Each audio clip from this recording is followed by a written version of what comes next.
Halo Sobat Dunia Film, apa kabar kalian? Semoga baik-baik saja ya. Kali ini Mimin mau membahas film asal Korea Selatan berjudul Komitmen. Film ini menceritakan tentang seorang pemuda asal Korea Utara bernama Ri Myung-hun yang dipaksa menyusup ke Korea Selatan. Ayah dari Ri Myung-hun ini telah meninggal karena misi spionase di Korea Selatan, sehingga tugas itu dilimpahkan ke anaknya. Bagaimana nasib Ri Myung-hun selanjutnya? Akankah ia berhasil menyelesaikan misinya? Tanpa berlama-lama, langsung saja kita bahas filmnya. Film ini diawali dengan seorang pria yang sedang makan di warung seorang nenek. Mereka berbicara menggunakan bahasa yang hanya digunakan oleh agen rahasia. Setelah itu, ia menunjukkan foto keluarganya kepada nenek itu lalu pergi. Saat ia sedang berjalan, ia dikejar oleh para polisi, lalu ia ditembak di bagian dadanya. Ternyata pria ini adalah agen rahasia dari Korea Utara yang sedang menyusup ke Korea Selatan. Sudah 2 tahun berlalu, kabar kematian pria itu disampaikan kepada 2 anaknya yang ada di penjara Korea Utara. Kedua anaknya dijadikan jaminan saat ayahnya bekerja menjadi agen rahasia. Anak ini bernama Myung-hun dan adiknya Hye-in. Pemerintah Korea Utara menganggap ayah mereka berkhianat dan akan membunuh kakak beradik itu. Namun, sang kakak melindungi adiknya yang sangat ia sayangi.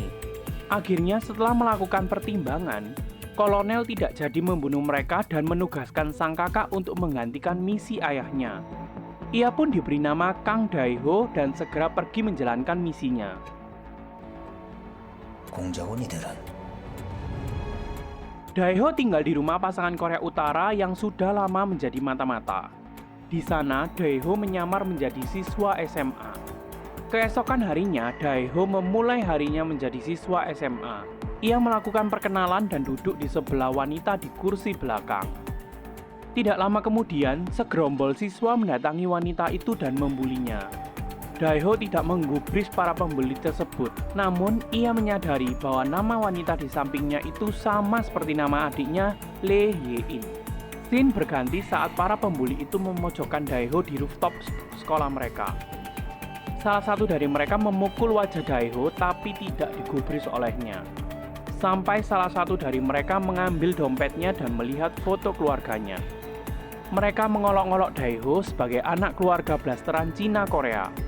Dae-ho yang tidak tahan dan semakin tersudut hendak memukul mereka. Tapi untungnya Pak Guru segera datang dan membubarkan mereka. Dae-ho turun dari rooftop dan melihat Hye-in sedang memperhatikan latihan para penari balet. Dae-ho menanyakan kenapa Hye-in diganggu oleh para pembuli.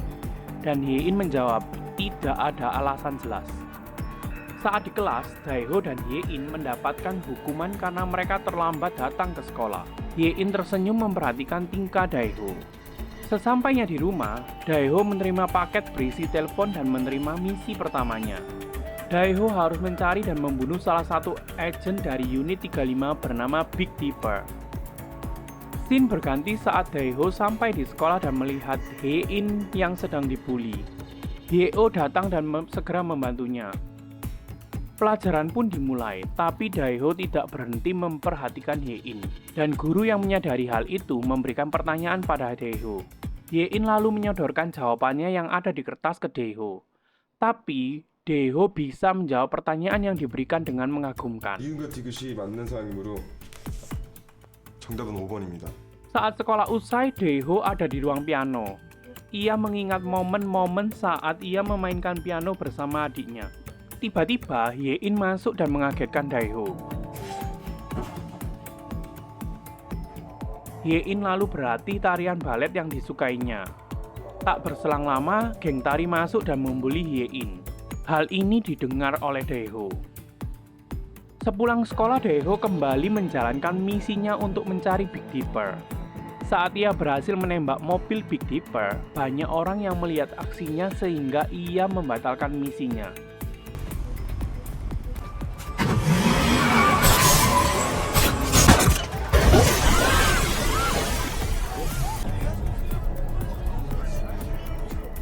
Hal ini membuat polisi curiga kepadanya. Keesokan harinya, Dae-ho berlari memutari lapangan untuk meredakan emosinya. Setelah itu ia duduk dan melihat foto keluarganya lagi. Kemudian ia mendengar suara gadis dan mencari sumber dari suara tersebut. Ternyata Ye-in sedang dibully oleh para pembuli itu. Sampai seragam Ye-in ini robek. Daeho yang sudah muak melihat tingkah laku para pembuli itu langsung mengajar mereka. Daeho menjadi khawatir akan penyamarannya. Ditambah Ye-in sudah tidak masuk sekolah. Saat istirahat, para pembuli itu membicarakan bagaimana cara untuk membalaskan dendam mereka. Mereka justru didatangi oleh Daeho yang menanyakan keberadaan Ye-in. Daeho terus mencari keberadaan Ye-in sampai ke tempat kerjanya. Tapi tak disangka saat Daeho pulang sekolah, justru Ye-in yang memanggil Daeho dengan rambut barunya. Ye-in meminta bantuan Daeho untuk berpura-pura menjadi kakaknya agar Ye-in dapat bekerja paruh waktu. Ye-in dan Daeho menjadi semakin akrab. Ye-in bercerita bahwa ia kehilangan semua anggota keluarganya. Ye-in mengatakan pada Daeho bahwa ia ingin pergi ke perusahaan balet terkenal di luar negeri. Akhirnya Daeho pulang ke rumahnya, dan betapa kagetnya ia melihat seluruh isi rumahnya sudah KO di tangan Big Dipper. Dan Big Dipper sudah menunggu Daeho dari tadi. Big Dipper menunggu Daeho karena hendak meng-KO-kan Daeho. Tapi Daeho justru mampu mengalahkan Big Dipper.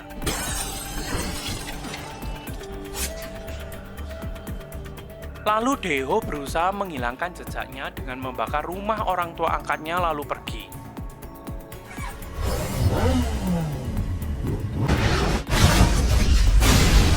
Daeho pergi ke warung nenek yang ada di awal cerita dan tinggal bersama nenek tersebut.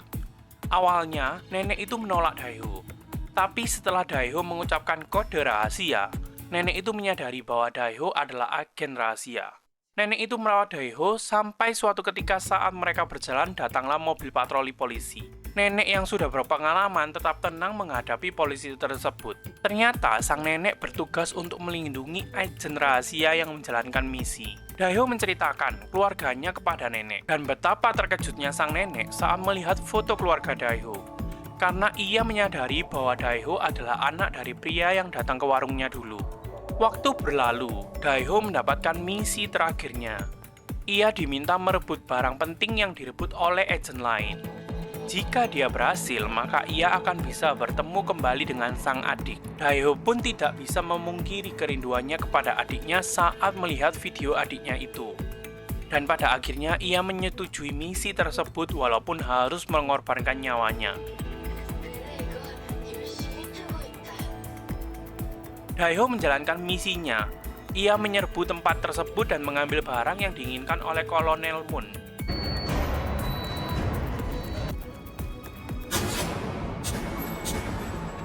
Setelah itu, ia mampir ke toko baju membeli sweater untuk nenek sebelum dia meninggalkan Korea Selatan. Setelah ia memberikan sweater tersebut, ia berpamitan kepada nenek itu. Nenek itu mengatakan bahwa selera Daeho buruk. Momen itu tak berlangsung lama karena Daeho segera meninggalkan sang nenek. Tidak lupa, Daeho juga mengunjungi Ye-in yang sedang berlatih dan berpamitan dengannya. Dengan membawa barang yang diinginkannya, ia menuju dermaga kapal.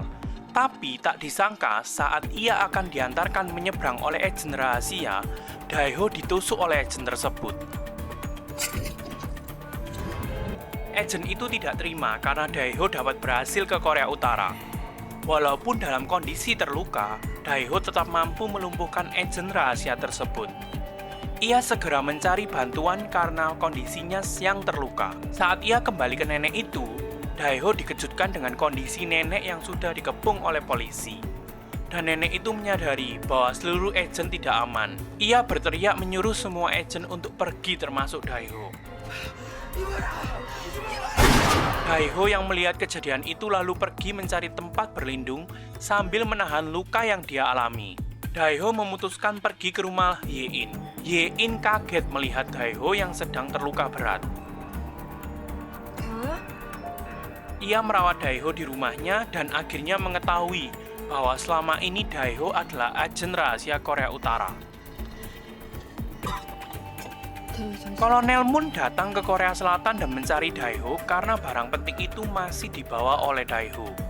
Ia mengatakan bahwa Daeho sudah berkhianat karena memutuskan tidak kembali, walaupun pada saat itu Daeho ditusuk. Kolonel Moon menawarkan kepada Daeho untuk melakukan pertukaran dengan adiknya yang dibawa ke Korea Selatan.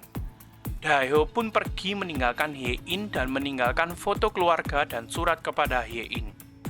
Hye-in yang sudah membaca surat dari Daeho langsung menelepon polisi. Daeho sudah sampai di tempat parkir tempat pertemuannya dengan Kolonel Moon.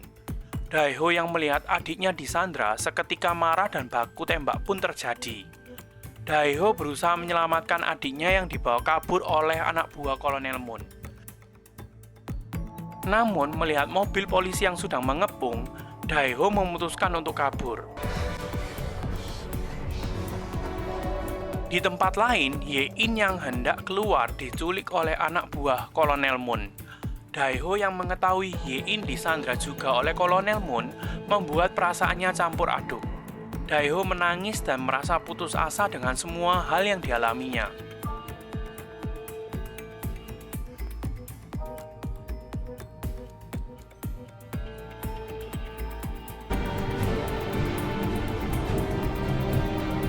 Tak lama ia mendatangi tempat Kolonel Moon dan baku tembak pun terjadi.